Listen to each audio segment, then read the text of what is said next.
Amém, irmãos. Pai seja contigo, que Deus te abençoe. Vamos abrir as nossas Bíblias no livro de Atos dos Apóstolos, no primeiro capítulo. Vamos ler até o verso número 8.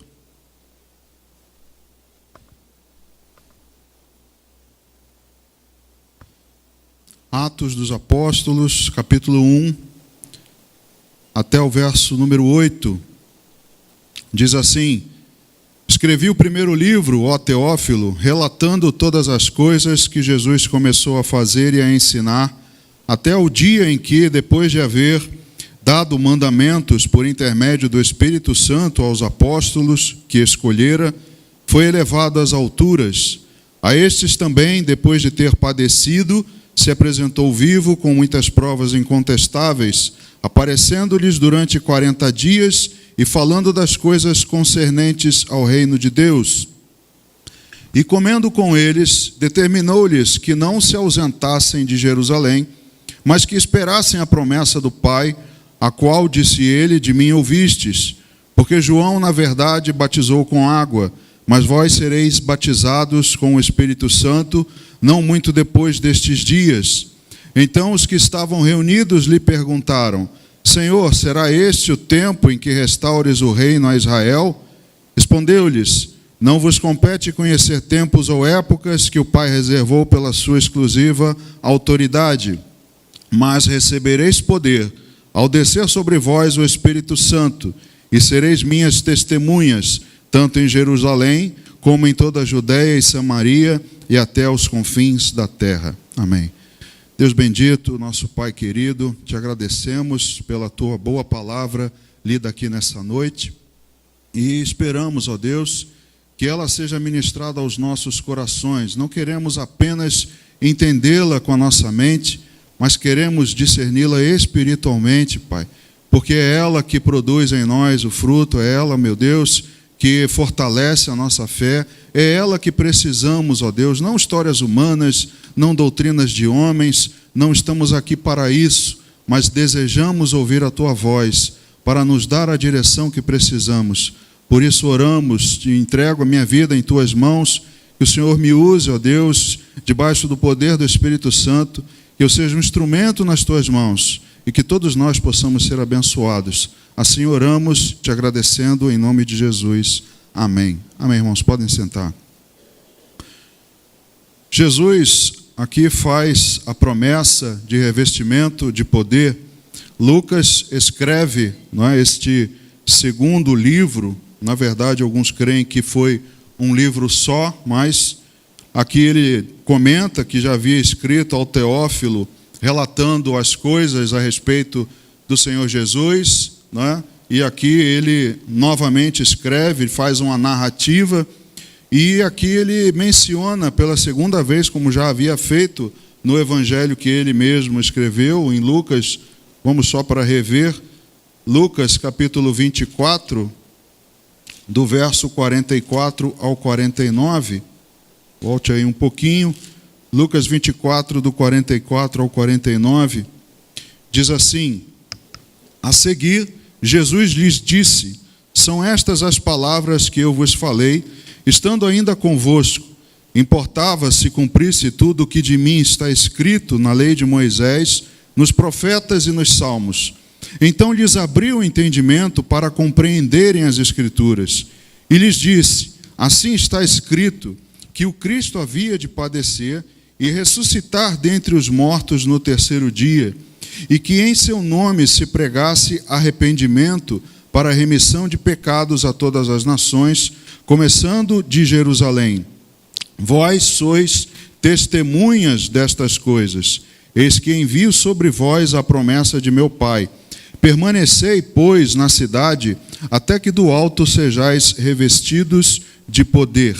Então, Lucas já havia relatado estas palavras de Jesus quando aparece aos discípulos um pouco antes de ser elevado aos céus, prometendo e pedindo, recomendando que eles não se ausentassem, ficassem ali, e eles seriam então revestidos desse poder. Aquilo que os capacitaria a se tornarem testemunhas. E ser testemunha, irmãos, eu não sei se você já teve essa experiência. Não sei se você já foi chamado ou intimado para ser testemunha. É algo difícil de se conseguir, né? É algo desconfortável para você que vai testemunhar, seja de defesa ou de acusação. Ainda que você não tenha nenhum envolvimento, nada, é um pouco desconfortável você estar ali naquela situação, sabendo que tem alguém sendo acusado. É difícil, as pessoas têm receio, né, de serem testemunhas, têm medo de que o acusado as faça alguma coisa, né? Principalmente se for de um crime. A polícia, às vezes, sofre porque quer prender o ladrão, mas a pessoa não quer ir testemunhar, não quer levar adiante, né? Não quer prestar depoimento, registrar queixa. Então é um problema, porque não há testemunha. E quando você é acusado, você precisa também que alguém testemunhe a seu favor, né? Como sua defesa, e você também não encontra. As pessoas preferem se esquivar. É complicado conseguir uma testemunha no âmbito secular e é desconfortável, a verdade é essa. Mas eles aqui, quando nós lemos no livro de Atos, Jesus disse que eles seriam testemunhas, mas para serem, precisavam ser capacitados com o poder do Espírito Santo, algo que aconteceu aqui também no livro de Atos, um pouco mais à frente. Você conhece a passagem quando desce o Espírito Santo, enquanto estavam ali aquelas 150 pessoas reunidas e começam a falar em línguas e etc. Você conhece bem a história. Mas havia essa necessidade de capacitação. Entretanto, quando nós lemos essa passagem, o termo mais apropriado, o entendimento, o sentido mais apropriado para essa situação de ser testemunha é o martírio. Porque no original essa palavra usada é martus, de onde vem o que nós conhecemos de martírio. Ou seja, não é somente testemunhar. Quando a gente pensa nisso e lê ser testemunha, a gente acha que é como num tribunal, que vai entrar ali. E não somos nós que estamos sendo acusados. É alguém. E eu vou só dizer se aquela pessoa está errada ou está certa. Mas, na verdade, o sentido dessa palavra está ligado ao martírio. E aí, essa palavra se tornou conhecida por algo que alguém faz confessando a sua fé. Os cristãos foram conhecidos assim, para nós foi traduzido como testemunha. Então esse é o sentido mais apropriado para essa situação, é de martírio. E para a igreja primitiva, esse sentimento era muito mais presente, não é? Ser testemunha de Cristo ou assumir ser cristão naquela época era muito mais complicado, era praticamente como receber uma sentença de morte. Por isso você ouve na história da igreja que eles se escondiam, se reuniam em cavernas, não é? Era algo muito arriscado para eles assumirem a posição de cristãos. Por isso eles receberam então esse nome de testemunhas, por isso eles teriam que ser capacitados. Então, para a igreja primitiva, esse sentimento era muito mais presente. Para nós, nem tanto. Nós hoje vivemos mais acomodados, não é? Nós não temos esse sentimento de que eu preciso me martirizar. Ninguém aqui está sendo torturado, eu acho que não. Ninguém veio aqui forçado, não é? Até entendo que algumas das minhas pregações é um martírio. Quando eu dirijo o louvor, então, é um martírio para os irmãos, não é? Mas não é no sentido, com certeza, do que acontecia com a igreja primitiva. Era algo que eles tinham muito presente, não é? E vocês devem lembrar, eu já falei disso algumas vezes, e talvez alguns irmãos tenham visto o filme, né, do apóstolo Paulo. Os cristãos, eles eram queimados para iluminar as ruas de Roma. E eles, ao passarem por ali, eles tinham que se esconder, né? Não poderiam se revelar como cristãos, e eles viam muitos irmãos serem queimados. Então era um martírio, com certeza, que nós hoje, no nosso país, ainda não chegamos a esse ponto, pelo menos. embora não tenhamos isso aqui, o sentido de testemunhar, de certa maneira, ainda permanece do original, se mantém. Porque para nós, para os cristãos, de fato é como se você se tornasse um mártir. Há algo que você precisa martirizar na sua vida. E, mais uma vez eu digo, nós estamos muito confortáveis nessa posição. Eu digo até, irmãos, está até complicado, né? Eu trabalho numa empresa do governo, né? Uma estatal também do ramo de energia, e as pessoas sabem que eu sou pastor, né? E você sabe que o prefeito também é. Ele se diz evangélico, né? Bom, não vou entrar nesse mérito, mas houve aí uma certa reunião e ele ofereceu certas vantagens, aparentemente, para um certo grupo, e aí isso vira comentário, né, nos nossos ambientes que a gente participa e tal. E eu ouvi, de vez em quando eu ouço comentário a respeito dos evangélicos. E eu ouvi também um colega de trabalho falando para outra, dizendo assim, que me conhecia há mais tempo, dizendo assim, o Manuel é pastor. Ela, é mesmo? Não parece. Irmãos, eu confesso que eu fiquei preocupado, porque eu não sei se eu fico feliz ou se eu fico triste. Porque, à vista de como estão a imagem dos pastores, eu acho que ela viu de maneira positiva. Mas também pode ser que eu esteja envergonhando ali, assim, ele não parece, pastor, ele deveria estar pregando aqui, né, falando a respeito de Jesus, querendo que a gente se converta. Então, está complicado hoje, não é, esse sentido de testemunhar. Mas a gente, de fato, se martiriza.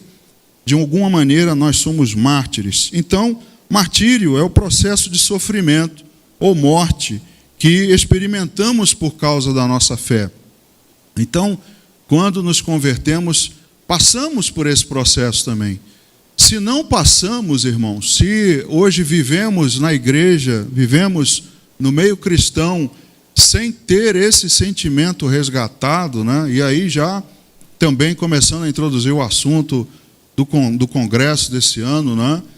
A igreja resgatar alguns sentimentos da igreja primitiva, dessa igreja de Atos, né? Do primeiro século, esse sentimento que a igreja tinha. Então, nós precisamos entender que ser testemunha de Cristo é envolvimento com o martírio. A nossa vida faz parte um martírio, faz parte um sacrifício, morte de muitas coisas. O primeiro a morrer sou eu mesmo, é o meu ego, as minhas convicções, né? Eu morro para o mundo, e aí nasço para Cristo, nasço como uma nova criatura. Então nós precisamos resgatar o que é ser testemunha de Jesus. A minha esposa Isamara, ela está fazendo um curso que ela tem algumas colegas que são testemunhas de Jeová. E aí eu falo para ela, quando elas quiserem te doutrinar, você diz que você também é testemunha, mas de Jesus. E é isso que Jesus diz, sereis minhas testemunhas. Então, Jesus, é claro, também é Deus, Yahvé, Jeová, seja lá, não se sabe a pronúncia do nome de Deus, mas nós precisamos resgatar o que é ser testemunha de Jesus. E aí eu queria ver contigo alguns pontos. Primeiro, é que a testemunha está comprometida com o que diz. Diferentemente de ser testemunha secular, quando você vai testemunhar, né, de algum criminoso, você tem toda a liberdade de dizer, ou deveria ter, de dizer, olha, eu vi o réu fazendo isso, jogando a pessoa pela sacada, ou atirando nela, ou dando facadas e etc, etc. Ou dizer, olha, aquela é uma excelente pessoa, ela é uma pessoa de bom caráter, trabalhadora, ela é bom pai, bom marido, sem ter envolvimento nenhum. Você não precisa se envolver. O que você diz e fala ali não é necessariamente um envolvimento com o réu. Mas ser testemunha de Cristo é algo completamente diferente, porque você está totalmente comprometido com o que você diz. Aquele de quem você fala, você está completamente envolvido. Não tem como ir a um tribunal, vamos dizer assim, ou diante de algumas pessoas e confessar a Cristo sem estar envolvido com isso. Se você fala de Jesus, você tem que estar envolvido, comprometido, e aquilo tem que fazer parte da sua vida. Porque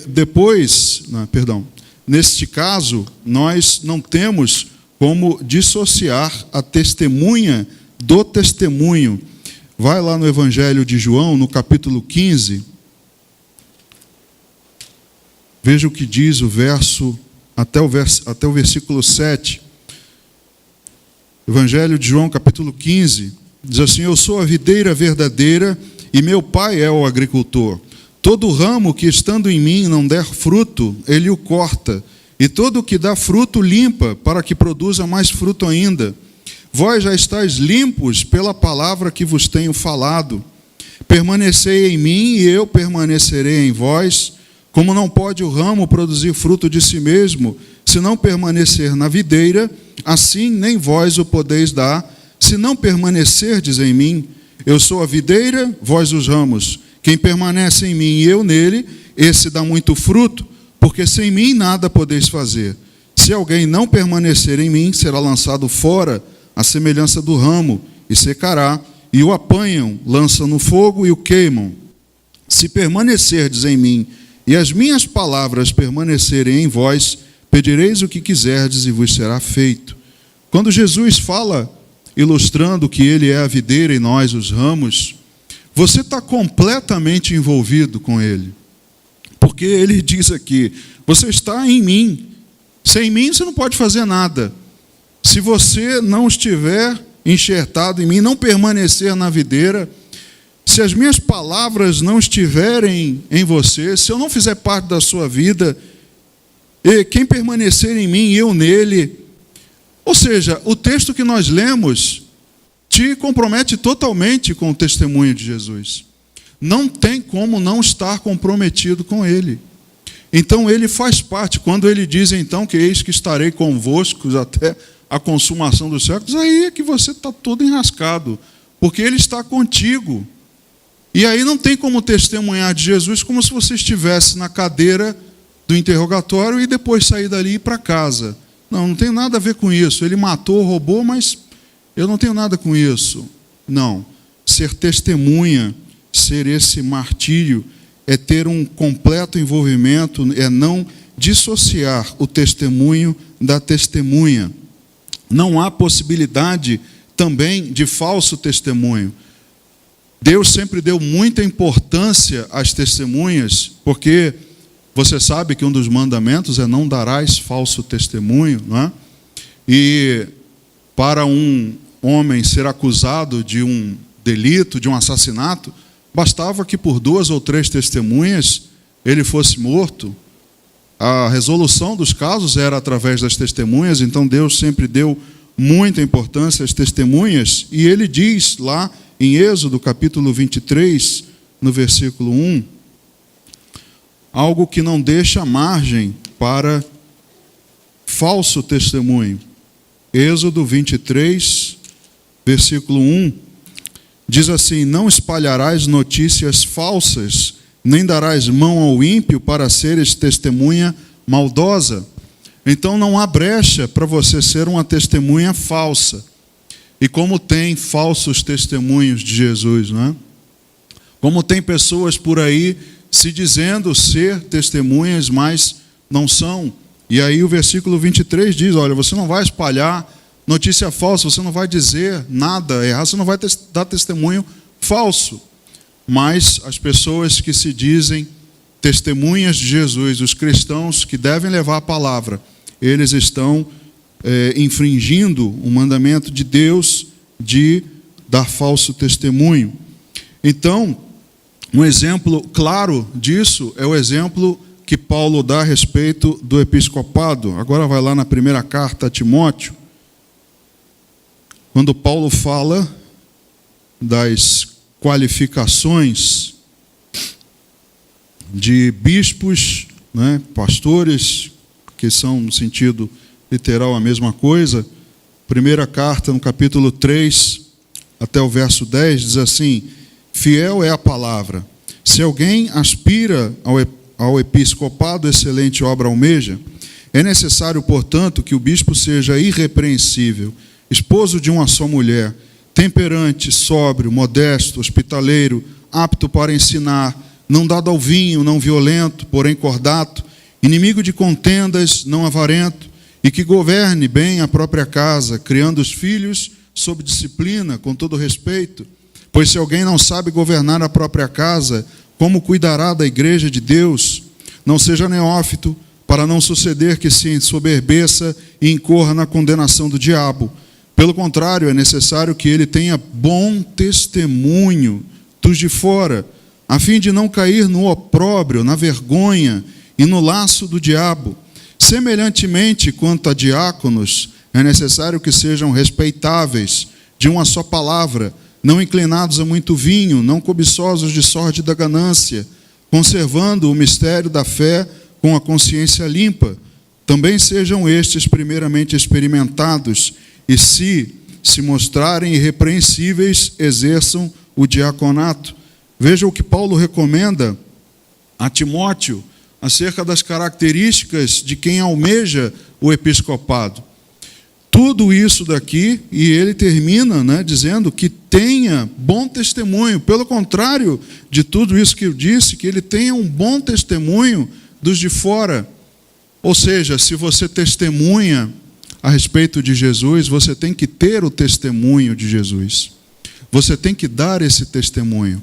E aí quando você lê, você pensa assim, caramba, o pastor está enrascado, mas o diácono não escapa não. O diácono também, ele diz, semelhantemente, diáconos, irmãos, tem que ter bom testemunho dos de fora. Tudo que você leu aqui é para o diácono também. Tudo que você leu aqui, bom testemunho, educar bem os filhos, cuidar bem da casa, isso é necessário, é fundamental para que possa ser desempenhado o diaconato e o episcopado. Então, é um exemplo claro da necessidade do bom testemunho. Nós, como cristãos, que somos testemunhas de Jesus, temos que ter esse bom testemunho. Amém? Então, é algo que nós precisamos resgatar. E algo que é muito importante, a primeira coisa que tentam fazer quando há alguma testemunha, a defesa, a primeira coisa, a primeira atitude é tentar desqualificar essa testemunha. Se ela puder ser desqualificada, ainda que ela saiba de tudo, mas se ela tiver algo contra ela, aí a defesa vem, mas esse daí, excelência, é um canalha, esse aí não pode dizer nada porque ele também está todo sujo, isso aí não vale nada também, ele não tem moral para falar. Então a primeira tentativa é desqualificar a testemunha. Veja o que diz o Evangelho segundo Mateus, no capítulo 23. Mateus, capítulo 23, do verso 1 ao 5. Diz assim: Então falou Jesus às multidões e aos seus discípulos. Na cadeira de Moisés se assentaram os escribas e os fariseus. Fazei e guardai, pois, tudo quanto eles vos disserem, porém não os imiteis nas suas obras, porque dizem e não fazem. Atam fardos pesados e difíceis de carregar, e os põem sobre os ombros dos homens. Entretanto, eles mesmos nem com o dedo querem movê-los. Praticam, porém, todas as suas obras, com o fim de serem vistos dos homens, pois alargam os seus filactérios e alongam as suas franjas. Então, o que eles procuram é desqualificar as testemunhas, procuram condenar as pessoas, dizendo, você é isso, você é um pecador, mas eles mesmos não fazem o que dizem. O próprio Senhor Jesus diz, ouçam o que eles dizem, mas não façam o que eles fazem. Porque eles, a única coisa que querem é desqualificar os outros, que eles sejam qualificados, eles praticam as obras para serem vistos, mas na verdade eles não são. E aí por isso eles querem desqualificar os outros, para que eles somente sejam os justos. É assim a estratégia do inimigo. Desqualificar a testemunha, para que eu não seja acusado. Então, irmãos, não há testemunha desqualificada. Nós não podemos ser testemunha desqualificada. A maior vergonha para um cristão é quando ele vai pregar o evangelho e alguém chega e diz: você tem a sua vida assim, assim, assim, você não é um cristão, você não tem um testemunho, você não tem bom testemunho. Isso não pode acontecer conosco. Não pode uma testemunha de Jesus ser desqualificada por causa da sua conduta. E todo esse falso testemunho será condenado. Veja o que diz Provérbios, capítulo 6, do verso 6 ao 16 ao 19. Provérbios, capítulo 6, do verso 16 ao 19. Diz assim: 6 coisas o Senhor aborrece, e a 7ª sua alma abomina: olhos altivos, língua mentirosa, mãos que derramam sangue inocente, coração que trama projetos iníquos, pés que se apressam a correr para o mal, testemunha falsa que profere mentiras, e o que semeia contendas entre irmãos. Deus aborrece a ele a falsa testemunha, aquele que diz ser testemunha de Jesus, que deveria estar completamente comprometido com aquilo que ele diz, deveria viver, deveria ser um testemunho vivo. Esse que pratica de falsidade, não somente com o testemunho de Jesus, mas com qualquer outro, isso aborrece a Deus. Então todo falso testemunho é condenado por Deus. Então, esse é o primeiro ponto, que a testemunha está comprometida com o que diz. Segundo, ser testemunha traz consequências. Concorda comigo? Ainda que seja secularmente, você tem que de vez em quando lá receber, o oficial de justiça vai lá, te entrega a intimação, ou você tem que ir até o tribunal. Enfim, tem consequência. Talvez você seja perseguido por isso. Talvez o cara que você testemunhou contra ele queira te aprontar alguma ou queira falar mal de você. Mas ser testemunha, o fato é que traz consequências. E como eu disse, para os cristãos da igreja primitiva, isso tinha um sentimento muito mais forte, porque eles sabiam que poderiam pagar com a própria vida. O primeiro exemplo que eu posso dar para você é Estevão, não é? Estevão, por testemunhar Jesus, morreu apedrejado. O próprio apóstolo Paulo foi apedrejado também, não morreu. Tiago, irmão de João, também foi morto a fio de espada por testemunhar a respeito de Jesus. Então, irmãos, ser testemunha traz consequências, mas as pessoas não querem as consequências de testemunha. As pessoas não querem esse sentimento de martírio. As pessoas querem só bênção. As pessoas querem tudo de bom. Não, aqui, pregar isso, irmão, não enche igreja. Pregar isso para muitas aí, não, pelo amor de Deus, não fala isso. Diz que as pessoas vão ser abençoadas, que vai dar tudo certo, que vai todo mundo ser curado, todo mundo vai enriquecer. Irmãos, isso em muitas igrejas não é pregado. Mas o que a palavra diz é que ser testemunha traz consequências. Depois da salvação, a mais imediata é a separação de todo o resto. Como eu falei para vocês, esse é o sentido de santo, de ser separado. E você, quando se rende, quando você se convertido por Deus, você imediatamente é separado de todo o resto. Veja o que diz Mateus capítulo 10, do verso 34 ao 37. Mateus capítulo 10, do verso 34 ao 37. Vejam só o que Jesus disse: não penseis que vim trazer paz à terra. Não vim trazer paz, mas espada. Pois vim causar divisão entre o homem e seu pai, entre a filha e a sua mãe, e entre a nora e sua sogra. Assim, os inimigos do homem serão os da sua própria casa. Quem ama seu pai ou sua mãe mais do que a mim, não é digno de mim. Quem ama seu filho ou sua filha mais do que a mim, não é digno de mim. Palavras de Jesus sobre as dificuldades de um cristão. O meu sogro, que eu conheci, faleceu antes de me casar, mas a minha esposa Mara conta que quando ele se rendeu a Cristo, a mãe dele disse: perdi um filho. Vejam que peso, ele era o caçula, e a mãe disse, eu perdi um filho. Nordestino, muito católica, quando ele se rendeu, ela disse, perdi um filho. E ele não se rendeu, foi um homem fiel a Deus, a sua caminhada até o fim.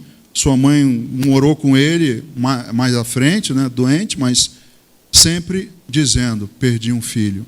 Então Jesus diz, olha, ser minha testemunha tem consequências.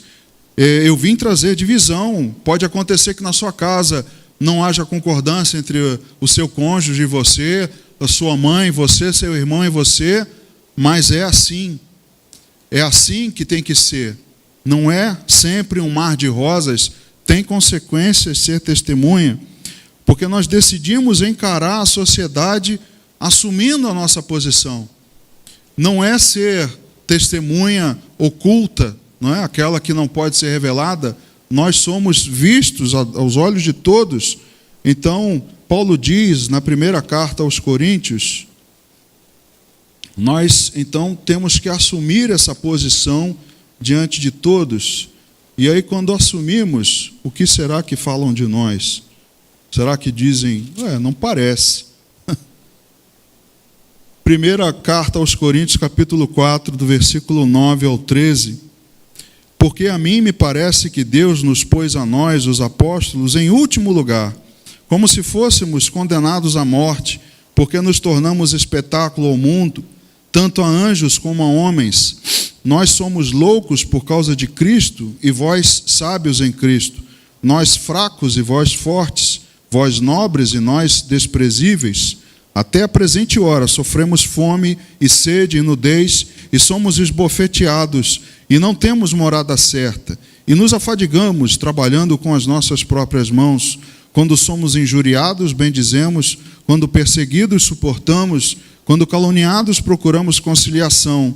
Até agora temos chegado a ser considerados lixo do mundo, escória de todos. Mas, Paulo diz isso, mas é uma posição que nós assumimos diante da sociedade.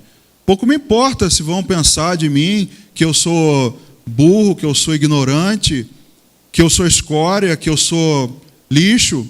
Pouco me importa. Paulo fala que os apóstolos, eles, né, as primeiras testemunhas, eles foram considerados como nada pela sociedade, perseguidos, todos martirizados, à exceção de João, mas sofreu horrores também. Então, irmãos, nós temos que encarar a sociedade assumindo a nossa posição, sabendo que isso pode acontecer conosco, mas não desistir. Há uma mudança radical na nossa escala de valores. Isso para nós já não tem mais importância. O que o mundo pensa a seu respeito já não tem importância. Veja o que Paulo diz também na carta aos Filipenses, no capítulo 3, do verso 4 ao 11. Diz assim: bem que eu poderia confiar também na carne. Se qualquer outro pensa que pode confiar na carne, eu ainda mais, circuncidado ao 8º dia, da linhagem de Israel, da tribo de Benjamim, hebreu de hebreus, quanto à lei fariseu, quanto ao zelo perseguidor da igreja, quanto à justiça que há na lei irrepreensível, mas o que para mim era lucro, isto considerei perda por causa de Cristo. Sim, deveras considero tudo como perda, por causa da sublimidade do conhecimento de Cristo Jesus, meu Senhor, por amor do qual perdi todas as coisas e as considero como refúgio para ganhar a Cristo. E ser achado nele, não tendo justiça própria que procede da lei, senão a que é mediante a fé em Cristo, a justiça que procede de Deus baseada na fé, para o conhecer e o poder da sua ressurreição, e a comunhão dos meus sofrimentos, conformando-me com ele na sua morte, para de algum modo alcançar a ressurreição dentre os mortos. Paulo diz: eu considero tudo o que eu poderia ser, como nós ouvimos aqui no culto da família, né, a pastora Sônia, falando a respeito de Moisés. Moisés foi quebrado por Deus, tudo que ele imaginava ser, com todo o conhecimento que ele teve acesso, Deus quebrou tudo aquilo e fez ele passar por 40 anos no deserto, transformando a sua vida. E aqui também, Paulo diz, se tivesse que me gloriar, eu me gloriaria na carne, se fosse, porque fui isso, fui aquilo outro, mas para mim isso tudo é lixo, por causa de Cristo, porque para o conhecer e ter a comunhão dos seus sofrimentos, tomei a forma, foi conformado com ele na sua morte. Então, é mais valioso para Paulo, como foi para Moisés também, largar tudo aquilo, considerar como lixo, como refúgio, por causa da sublimidade do conhecimento de Cristo Jesus. Então, pouco nos importa o que a sociedade pensa de nós. Tomamos o nosso posicionamento. Paulo deixa claro que a militância da carne contra o espírito será diretamente proporcional à mudança de valores.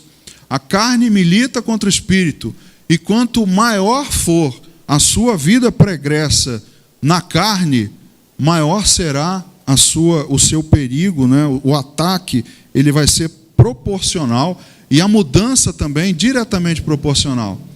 Ou seja, quem muito era, muito deixará de ser. Aquelas pessoas que você ouve assim, nossa, aquela pessoa é humilde, é boa, é gente legal, nossa, parece até crente. A mudança de valores não é um salto tão grande do ego, mas quem se achava muito como Paulo, ele disse, se eu tivesse que me gloriar, nossa, ninguém me passava, porque eu era o cara. Então, ele deixa claro que essa militância vai ser diretamente proporcional à mudança de valores. Quanto mais você se achava, mais a carne vai militar contra você. E aí, irmãos, é a consequência de ser testemunha. É saber que você vai conviver com isso. Há uma mudança radical nessa sua escala de valores, e nós precisamos entender que nos posicionamos na sociedade, ainda que ela não nos considere como nada, mas nós mantemos o nosso testemunho fiel. E também pressupõe o martírio de muitas coisas, como eu disse. Ninguém se dispõe a morrer por algo que não acredita.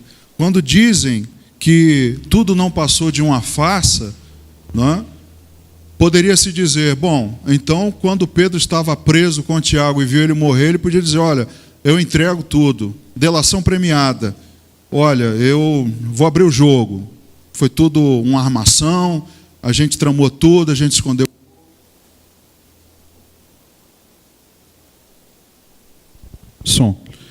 Mas não se morre por algo que não se acredita, não se dá a vida por aquilo que não se acredita, não é?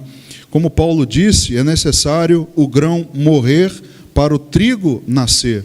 Veja o que diz o Evangelho de Mateus, já estamos terminando, é o último ponto, Mateus capítulo 10, onde nós lemos lá, mas não lemos esse versículo 39, Mateus 10, veja o que Jesus diz no verso 39, quem acha a sua vida, perdê-la-á.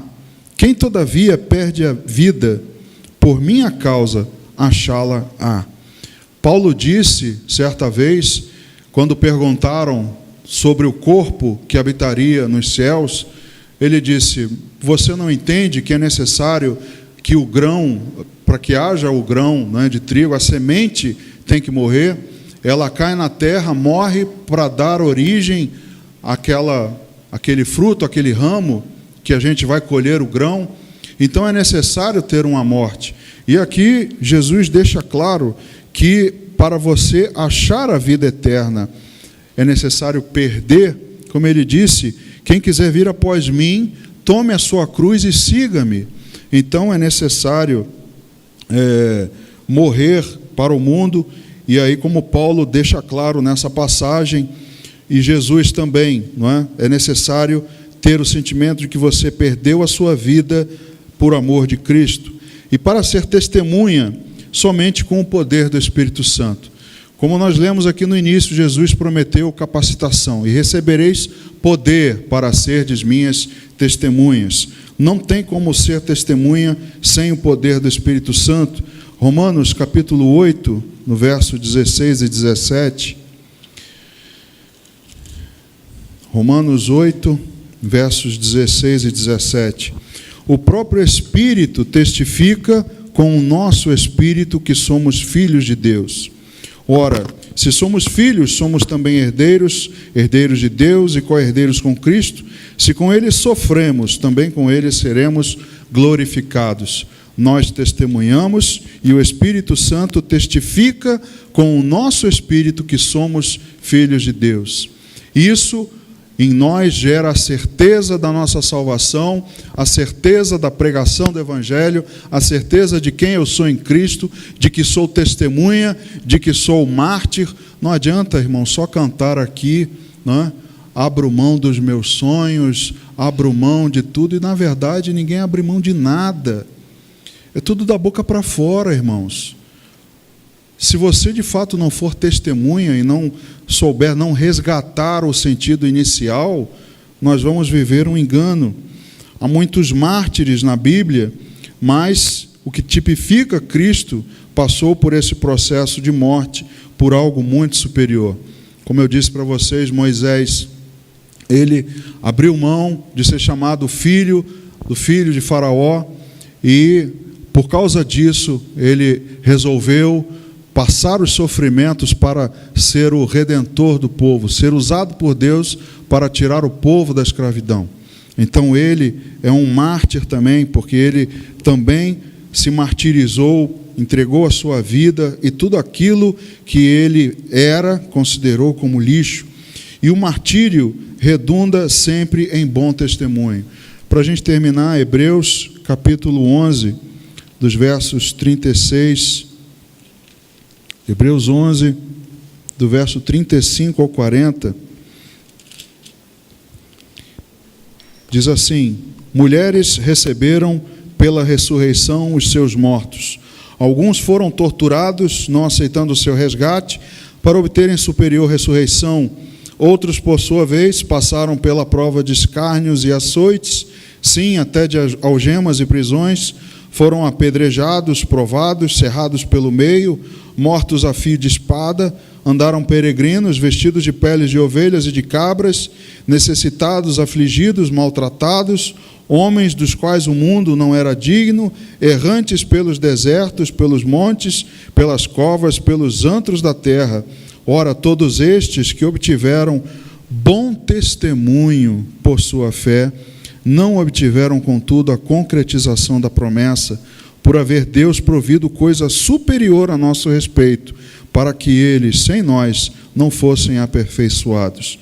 Todos esses homens que estão aí na galeria dos heróis da fé, todos eles, vários foram apedrejados, provados, cerrados, mortos a fio de espada, todos eles, mas obtiveram bom testemunho, porque eles não tiveram o privilégio que nós tivemos. Eles não viram Cristo. Cristo só viria depois, mas o martírio redunda em bom testemunho, porque há a concretização da promessa da salvação. Então, ser testemunha e esse martírio sempre redunda em bom testemunho. É como se tivéssemos testemunhas assistindo essa nossa jornada. Ainda aí em Hebreus, agora no capítulo 12, veja o verso 1 e 2. Portanto, também nós, visto que temos a rodear-nos tão grande nuvem de testemunhas, desembaraçando-nos de todo o peso e do pecado que tenazmente nos assedia, corramos com perseverança a carreira que nos está proposta, olhando firmemente para o autor e consumador da fé, Jesus, o qual, em troca da alegria que lhe estava proposta, suportou a cruz, não fazendo caso da ignomínia, e está assentado à destra do trono de Deus. É como se todos esses homens que são relatados aqui na Bíblia, é como se eles estivessem numa plateia, né, olhando você completar a sua carreira, para você também concretizar a promessa da salvação.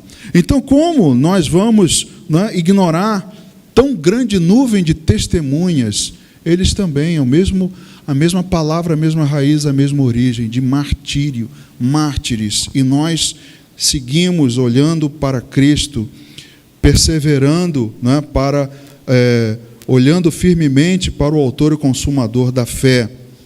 Então, irmãos, é necessário resgatar o sentido anterior, original da palavra. Nós termos esse sentimento. Sem o poder do Espírito Santo, não dá nem para sair do cenáculo. Eles estavam ali reunidos, aquelas 150 pessoas, Jesus disse, não saiam de Jerusalém.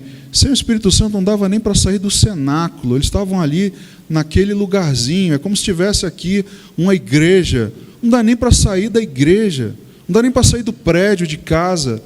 Sem o Espírito Santo, sem o poder do Espírito Santo, não dá para ser testemunha.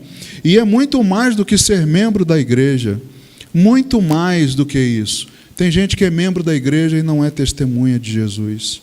Infelizmente, isso acontece. Então, o que nos resta? Sair para fora, suportando a desonra que ele suportou. Amém? A ele toda a honra e toda a glória. Vamos ficar em pé, vamos orar, vamos louvar. Senhor Deus, obrigado pela Tua palavra, que nos traz, ó Deus, aos sentidos originais, ó Pai, como nós temos meditado nesses dias, a igreja que o Senhor fundou ali naquele momento, com a descida do Espírito Santo, meu Deus, dizendo que eles seriam capacitados para serem testemunhas, mas não meras testemunhas, ó Deus, de que não têm compromisso com aquilo que falam, mas verdadeiros mártires. Ó Deus, e como isso tem se perdido ao longo do tempo, nós, meu Deus, temos vivido, muitos de nós, um evangelho que não é comprometido com aquilo que testemunhamos, damos mau testemunho a todos os que estão ao nosso redor. Meu Deus, não é isso que a Tua palavra ensina. Meu Deus, que nós possamos resgatar, ó Pai, as origens, que nós possamos, ó Deus, nos lembrar do sentido real de pregar o Evangelho, meu Deus, mas não de qualquer maneira, com zelo, com preparo, com capacitação, com honra, sem te desonrar, meu Deus. Ó Pai, como nos sentimos tristes quando ouvimos alguém que se diz cristão envergonhar a Tua palavra, o Teu nome. Ó meu Deus, que a Tua igreja volte, ó Deus, às origens da palavra, que não queiram apenas, ó Deus, serem apenas membros, mas verdadeiras testemunhas, como foram os apóstolos que sofreram, ó Deus, muitos castigos e açoites, mas se posicionaram diante da sociedade daquela época, enfrentaram reis, e assim o Senhor disse: havereis de saber o que dizer, porque eu colocarei as palavras na tua boca. Meu Deus, nós precisamos resgatar esse sentido. Precisamos, ó Deus, viver isso de outra maneira, entender que não dá para testemunhar sem o poder do Espírito Santo. Que a tua igreja busque o Espírito Santo com mais firmeza, com mais convicção, para que nós possamos, ó Deus, te honrar. Ó Deus, nos ensina, trata conosco. É o que te pedimos e agradecemos em nome de Jesus. Amém.